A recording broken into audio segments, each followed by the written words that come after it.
2 lebih bagus dari 1, 3 lebih bagus 2 dan 1, 4 lebih bagus dari 3, 2 dan 1. Kira-kira begitu ya. Kemudian ini 2, misalnya siswa menunjukkan perilaku disiplin berdasarkan tata tertib. Ya, tata tertib sekolah atau madrasah namun terbatas di sekolah madrasah.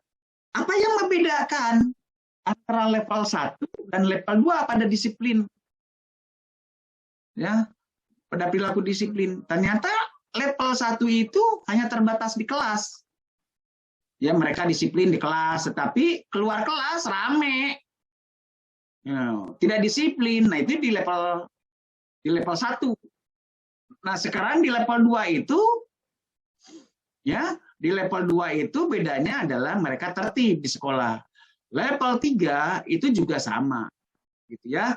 Lebih tinggi lagi mendapat pengakuan atas kedisiplinan atas prestasi kedisiplinan. Pengakuannya dari siapa? Nanti akan dilihat Ibu dan Bapak di instrumen yang lebih jelas. Ya, siapa yang akan diwawancara di situ? Siapa ditanya? Orang tuanya kah? Gitu. Mungkin yang lainnya kah? Gitu. Nomor 4. Kemudian level 4 ini paling tinggi. Siswa menunjukkan perilaku disiplin yang membudaya berdasarkan tata tertib sekolah, madrasah, dan mendapat pengakuan atas prestasi kedisiplinan. Ini Ibu dan Bapak, ini budaya nih, membudaya. Apa sih yang membudaya itu? Ada di bawah ya, membudaya. Nah, di definisinya itu, definisi disiplin merupakan ketaatan dan kepatuhan terhadap tata tertib dalam bentuk disiplin, waktu, berpakaian, kepatuhan terhadap aturan yang dipercaya merupakan indikator kewajiban siswa kepada sekolah. Membudaya adalah terwujudnya tindakan yang menjadi kebiasaan sehari secara konsisten berkelanjutan yang didasarkan pada nilai-nilai. Ya, jadi Ibu dan Bapak bisa membaca ini seperti ini. Itu. Jadi membudaya. Kalau Ibu dan Bapak sekarang menurut Ibu dan Bapak ada di level 1, bagaimana bisa ke level 2? Ya, dari level 2 ke bagaimana harus mungkin 3. Bagaimana ke 4? Nah, mestinya memang akreditasi itu mendorong sekolah untuk mencapai level tertinggi. Gitu. Sampai ke level 4. Seperti itu. Ya, itu membudaya itu tadi yang semuanya juga harus membudaya ya. Kalau dia sudah berlaku di sini hanya sekali saja, itu bukan membudaya. Atau sebagian saja yang melakukan disiplin itu tidak membudaya. Tapi dari setiap saat, setiap waktu, siswa berdisiplin, perilakunya membudaya. Akreditasi mendorong itu. Jadi ini pentingnya Ibu dan Bapak membaca instrumen IASP. Ya, instrumen IASP seperti itu. Yang selanjutnya, Ibu dan Bapak, di sini ada observasi nih dilakukan. Observasi pembuatan melakukan observasi sesuai tabel. Ini aspek yang diobservasi dan indikatornya. Nah, kedisiplinan tadi, perilaku disiplinan tadi, ini dijelaskan di sini 1, kedisiplinan waktu.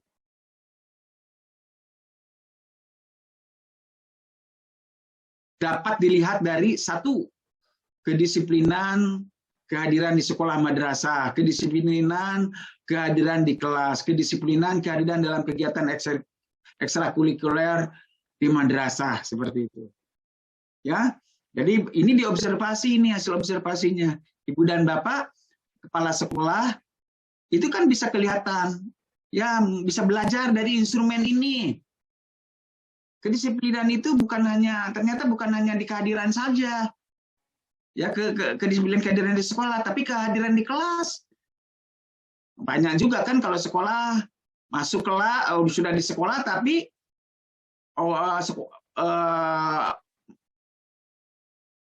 siswa ogah-ogahan.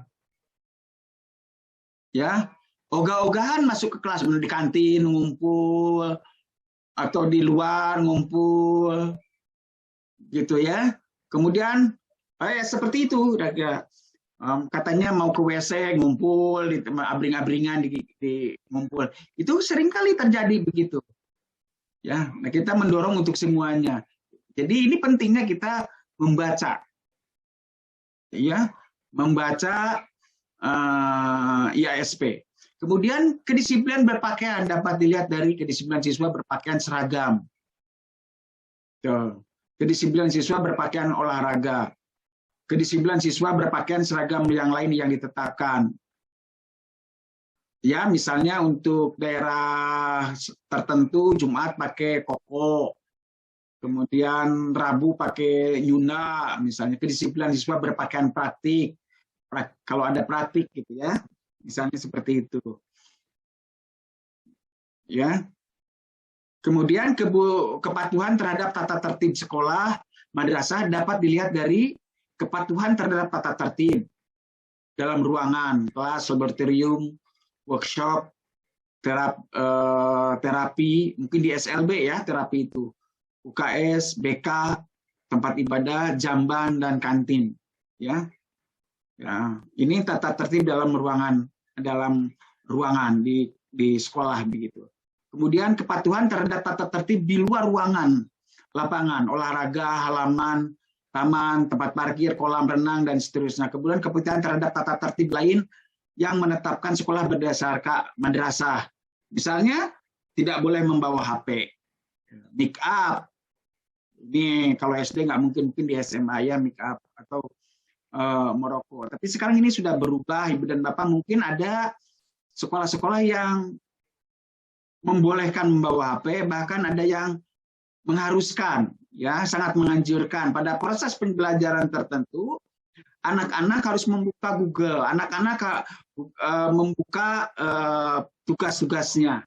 Dulu memang pada saatnya dulu sebelum pandemik itu sekolah itu banyak yang melarang karena mengganggu, begitu ya. Nah, tapi sekarang itu banyak yang sekolah yang menggunakan IT, ya menggunakan IT untuk kepentingan proses belajar mengajar. Saya melihat ada guru-guru di MTS di Garut misalnya, ini sangat luar biasa itu. Jadi guru tersebut justru guru menggunakan FB, ya konsentrasinya di FB, di Facebook untuk kepentingan untuk peningkatan kualitas pembelajaran di kelasnya. Seperti itu. Ya, tentu saja banyak yang lainnya lah, ya, bukan hanya di Garut dan bukan hanya FB yang bisa gunakan. Kita juga bisa menggunakan Twitter, mungkin bisa juga menggunakan TikTok, ya kalau memungkinkan, atau aplikasi yang lainnya. Ya, seperti itu Ibu dan Bapak ya. Ya, tata tertib itu tercatat itu dilihat di dokumennya. Apakah ketika siswa membawa HP itu melanggar aturan enggak? Kalau aturannya memang membolehkan, tidak jadi masalah. Ya. Tentu ada pembatasan tentu. Nah, ini observasi. Nah, sekarang kedisiplinan waktu itu bukan hanya diobservasi, tapi harus dilihat dokumennya. Ya, dilihat dokumennya. Jadi nanti asesor akan melihat, bertanya, mana catatannya. Begitu. Ya, kadang kan tidak muncul nih, di observasi tidak muncul. Nah, tetapi di dokumen itu ada. Nah, Ibu dan Bapak bisa memberikan catatan itu. Jadi misalnya kedisiplinan waktu dapat ditelaah.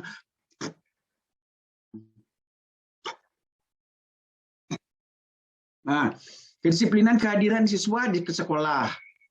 Kemudian kedisiplinan kehadiran siswa di kelas. Kedisiplinan kehadiran dalam kegiatan ekstrakurikuler. Nah, nama dokumennya yang bisa Ibu Bapak berikan kepada asesor yaitu tata tertib dan penegakannya yang mencakup hak, kewajiban penghargaan dan sanksi antara lain sistem poin. Buku piket yang berisi keterlambatan siswa dan ketidakhadiran siswa di sekolah dan madrasah. Saya lebih senang kalau bahasanya diganti dengan bahasa positif ya di sini. buku piket yang berisi kedisiplinan siswa dan kehadiran siswa. Gitu. Ya walaupun sama, tapi bahasanya lebih positif kalau misalnya tidaknya dihilangkan. Catatan guru kelas dan tendik yang memuat kedisiplinan waktu siswa. Nah ini begitu, bagus ya. Kedisiplinan, bukan ketidakdisiplinan seperti itu. Nah ini hasilnya ditulis nanti oleh asesor Ibu dan Bapak. Sekali lagi jangan menolak itu. Kalau tidak ada ya sebutkan saja tidak ada. Jadi catatan untuk Ibu dan Bapak. Ya, lain kali harus dicatat seperti itu ya. Ya, kemudian kedisiplinan berpakaian dapat ditelaah dari kedisiplinan siswa. Ya, berpakaian seragam, kedisiplinan siswa berpakaian olahraga, kedisiplinan siswa berpakaian seragam lain, kedisiplinan siswa praktik dan seterusnya.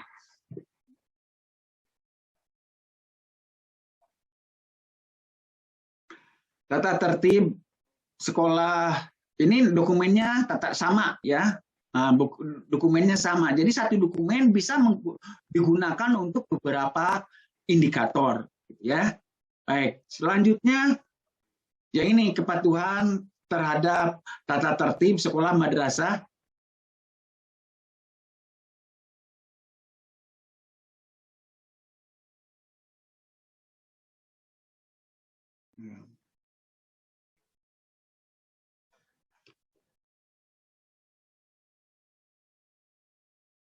Baik, kepatuhan terhadap tata tertib sekolah, kepatuhan terhadap tata tertib dalam ruangan, kelas, laboratorium, dan seterusnya, kemudian perpustakaan, dan seterusnya, kepatuhan terhadap tata tertib di luar ruangan, lapangan olahraga, halaman, taman, tempat parkir, kolam renang, begitu.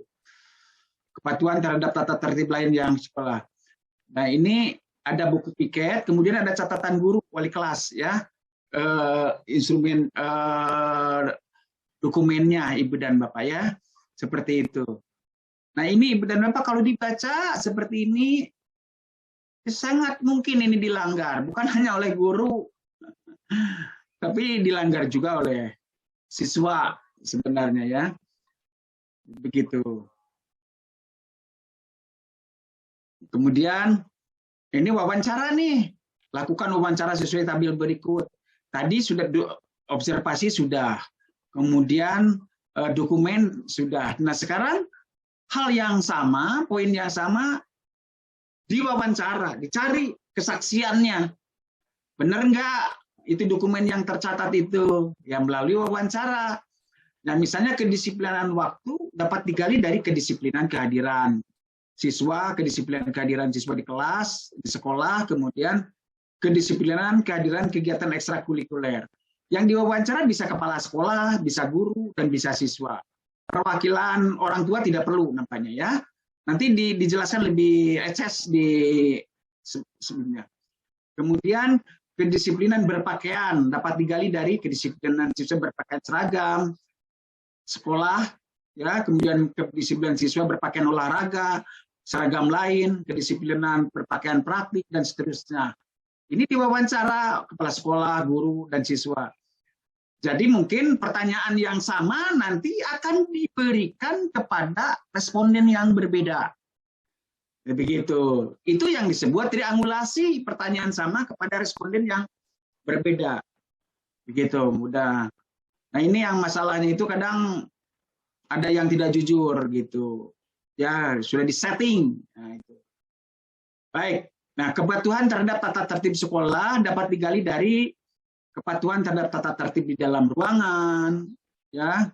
Kemudian kepatuhan tata tertib di luar ruangan, kepatuhan tata tertib di lain, ya, ditetapkan sekolah. Nah, ini yang diwawancara seperti ini.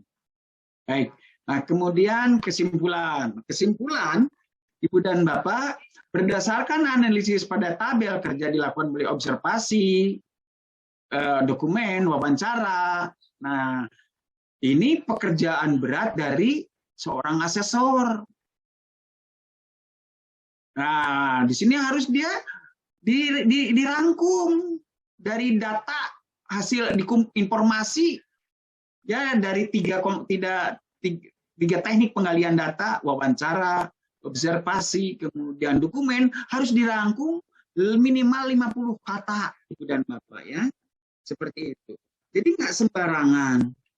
Nah, ini bukan Ibu dan Bapak, asesor itu setelah pulang dari sekolah itu tidak diam, mungkin tidak tidur, dia harus membuat kesimpulan-kesimpulan seperti ini. Karunya, ya. Jadi karunya orang subuhan we, wah tidak begitu, ya. Ibu dan Bapak tidak begitu, karena ini pekerjaan untuk mereka. Jadi kalau dilihat dari teori motivasinya seorang asesor, itu kan asesor punya persyaratan.